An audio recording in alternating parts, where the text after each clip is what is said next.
মমতা ব্যানার্জি এখন ফ্যাসিস্টবাদী রাজনীতির নায়ক কটাক্ষ অর্জুন সিং। বেআইনিভাবে স্থায়ীকরণ, জিএসটি চুরি, মাত্রা অতিরিক্ত দূষণ সহ একাধিক ইস্যুতে সোমবার জগদ্দলের নিউকট রোডের শ্যামনগর এক্সাইড ব্যাটারি কারখানার গেটে সভার ডাক দিয়েছিল বিজেপি সমর্থিত এক্সাইড ফ্যাক্টরি পার্মানেন্ট মজদুর ইউনিয়ন। সভার আয়োজকদের দাবি, জগদ্দল থানার তরফে রবিবার সভার অনুমতিও দেওয়া হয়েছিল, কিন্তু এক্সাইড কর্তৃপক্ষের তরফে অননুমোদিত সভা আখ্যা দিয়ে জগদ্দল থানায় অভিযোগ দায়ের করা হয়। ওই দিন রাতেই পুলিশের তরফে আইন শৃঙ্খলা বিঘ্নিত হওয়ার অজুহাত দেখিয়ে সভা করতে নিষেধ করা হয়েছে বলে অভিযোগ। শেষ মুহূর্তে সভা বানচাল হয়ে যাওয়ায় বেজায় ক্ষুব্ধ ব্যারাকপুরের প্রাক্তন সাংসদ তথা শ্রমিক নেতা অর্জুন সিং। সোমবার জগদ্দলের মজদুর ভবনে সংবাদ মাধ্যমের মুখোমুখি হয়ে শ্রমিক দরদি নেতা অর্জুন সিং দাবি করেন, মমতা ব্যানার্জি এখন ফ্যাসিস্টবাদী রাজনীতির নায়ক হয়েছেন। ওনার যদি পছন্দ না হয় তাহলে গণতান্ত্রিক পদ্ধতিতে কেউ আন্দোলন করতে পারবে না। তার সংযোজন, কসবায় আইন কলেজে ছাত্রীকে গণধর্ষণ করা হলো, সেই ঘটনায় তৃণমূলের নেতারা জড়িত। মূল অভিযুক্ত যিনি তাকে মমতা ব্যানার্জি এবং তার ভাইপো সঙ্গে নিয়ে ঘুরে বেড়ায়। মমতা ব্যানার্জি এখন ফাসিস্টবাদী রাজনীতির নায়ক হয়েছে। ওনাকে ওনার যদি পছন্দ না হয়, কোনো গণতান্ত্রিক পদ্ধতিতে কোনো মানুষ কোনো আন্দোলন করতে পারবে না। আপনি দেখেছেন একজন শিক্ষিত মেয়ে ল করছে, আগামী দিনে অ্যাডভোকেট হবে, তাকে কিভাবে বলাৎকার করা হলো, কারা করলো? তৃণমূল কংগ্রেসের নেতারা, যাকে মমতা ব্যানার্জি ভাইপো সঙ্গে নিয়ে ঘুরে বেড়ায়। শ্রমিক নেতা অর্জুন সিং এর দাবি, সারা বাংলায় জুট মিল সহ কিছু কলকারখানা যেগুলো এখনো চলছে সেখানে ঠিকাদারি রাজ চালু হয়েছে। আসলে মমতা ব্যানার্জির কাছে টাকা পৌঁছে দিলে সবকিছু মাফ হয়ে যায়। তার অভিযোগ, এক্সাইড কারখানায় জিএসটি চুরি করা হচ্ছে, মোটা অঙ্কের টাকার বিনিময়ে স্থায়ীকরণ করা হচ্ছে, অথচ বহু বছর ধরে কর্মরত ঠিকা শ্রমিকদের স্থায়ীকরণ করা হচ্ছে না। শ্রমিক নেতা তথা প্রাক্তন সাংসদের আরও অভিযোগ, বহুদিন ধরে বিজেপির শ্রমিক ইউনিয়নের মান্যতা আটকে দেওয়া হয়েছে। বলা হচ্ছে ইউনিয়ন অফিসের ঠিকানা নাকি ভুল। তাছাড়া এক্সাইড ফ্যাক্টরি পার্মানেন্ট মজদুর ইউনিয়নকেও মান্যতা দেওয়া হচ্ছে না। আসলে বাংলায় আইন কানুন মানা হয় না। ইন্ডাস্ট্রিয়াল পলিসিতে সারা বাংলায় জুট মিল হোক, অন্য অন্য কারখানাগুলো হোক, যেটা চলছে ম্যাক্সিমামটাই বন্ধ হয়ে গেছে, যেটা চলছে সেখানে কন্ট্রাক্টর রাজ চালু হয়েছে।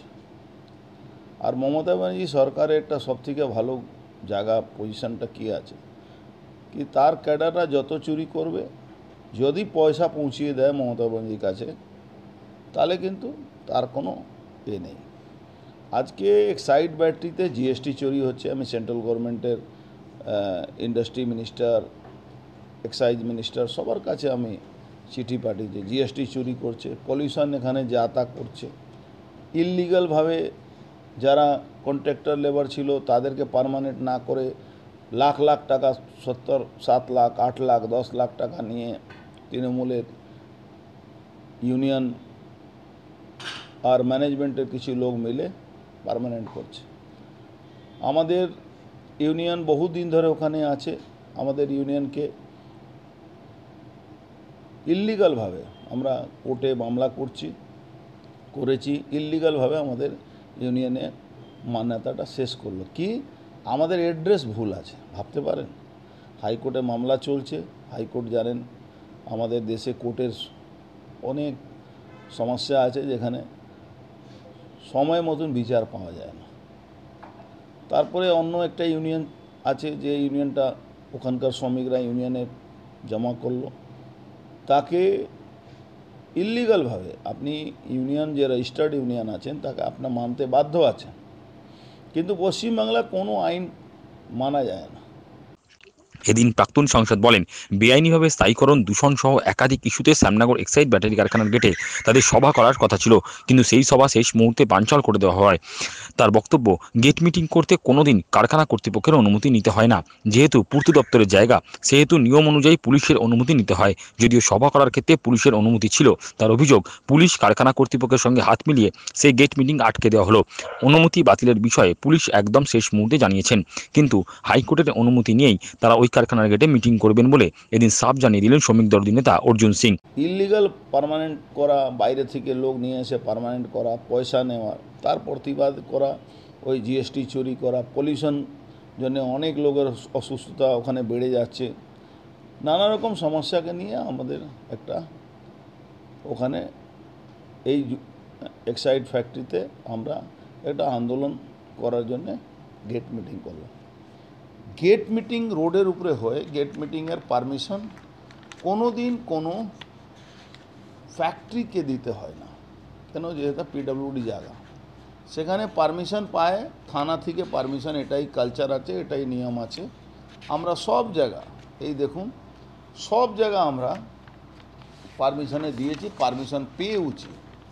পারমিশনের জন্য আমরা যখন দিলাম, পারমিশন আমাদের দিল, এই দেখুন পারমিশন আমরা দিয়েছিলাম। পারমিশন দেওয়ার পরে কালকে রাত্রিবেলা যখনই কাকিনাড়া জুট মিলে আমাদের মিটিংটা শেষ হলো, হাজার হাজার শ্রমিক ওখানে আমাদের ইউনিয়নের তলা, আমাদের বিজেপি ঝান্ডা তলায় পতাকার নিচে তারা আমাদের কথা শুনলো। ওখানে মিটিংটা প্রায় 1000-3 লোক ওখানে উপস্থিত হলো, শ্রমিকরা সব মিল থেকে ছুটি পাওয়ার পরে ওখানে জমে গেল। এই ভয়ে কাঁপুনি ধরে নিল। তার পুলিশ নিজের এখতিয়ারের বাইরে গিয়ে ম্যানেজমেন্টের সঙ্গে হাত মিলিয়ে ম্যানেজমেন্ট থেকে একটা মেল করালো। এই মেলটা করিয়ে ম্যানেজমেন্ট একটা মেল করলো।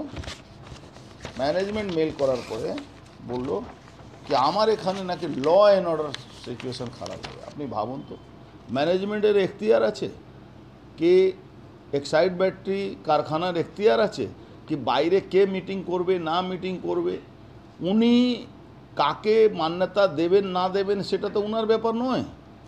লেবার অ্যাক্টে বলা আছে 7 জন শ্রমিক যদি কোনো ইউনিয়ন করতে চায়, রেজিস্টার্ড যাকে ইউনিয়ন হয় তাদের রেজিস্ট্রেশন থাকে, তাকে মান্যতা দিতে হবে। কিন্তু এক্সাইড ব্যাটারি থেকে একটা চিঠি নিল, এখানকার তৃণমূলে পায়ের তলা মাটি সরে গেছে।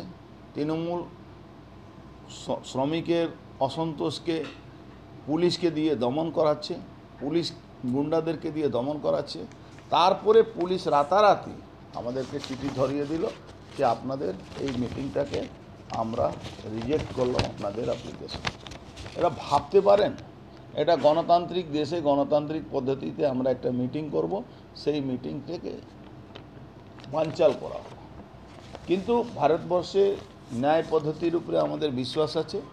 আমরা হাইকোর্টে পারমিশন নিয়ে এটা মিটিংটা করব। এই বিষয়ে ভাটপাড়া পুরসভার উপপুরপ্রধান দেবজ্যোতি ঘোষ বলেন, সবার অনুমতি কারখানা কর্তৃপক্ষ দিয়েছিল, আবার কর্তৃপক্ষ অনুমতি বাতিল করে দিয়েছে। এখানে তো তৃণমূলের কোনো ভূমিকা নেই। কারখানা থেকে দূষণ ছড়ানো নিয়ে উপপুরপ্রধান বলেন, দূষণ দেখার জন্য তো দূষণ নিয়ন্ত্রণ বোর্ড আছে, এক্ষেত্রে তৃণমূল ইউনিয়নের কোনো ভূমিকা নেই। গেটের সামনে একটা সভা করবে, পারমিশন দিয়েছে ম্যানেজমেন্ট, আবার ক্যান্সেলও করেছে ম্যানেজমেন্ট। এর মধ্যে তৃণমূলের নামটা আসে কোথা থেকে? কিন্তু উনি একটি কথা বলছেন, যেখানে তৃণমূলের একটি ওখানে ইউনিয়ন আছে, সেই ইউনিয়নের মদতে যত রকম বেআইনি কাজ থেকে শুরু করে এমনকি কোম্পানি যে পলিউশন হচ্ছে, সেই পলিউশনের কাজও নাকি তৃণমূলের ইউনিয়ন থেকে আটকানো হচ্ছে। আচ্ছা, এই যে মানে পলিউশন হচ্ছে, তো এই পলিউশন পলিউশন দেখে কে? যদি পলিউশন হয় সেই জন্য পলিউশন কোর্ট আছে। তো এর মধ্যে তৃণমূলের কী ভূমিকা থাকতে পারে, ইউনিয়নের কী ভূমিকা থাকতে পারে এর মধ্যে? এগুলো একটা অবাস্তব কথাবার্তা, এর কোনো অ্যান্সার আছে?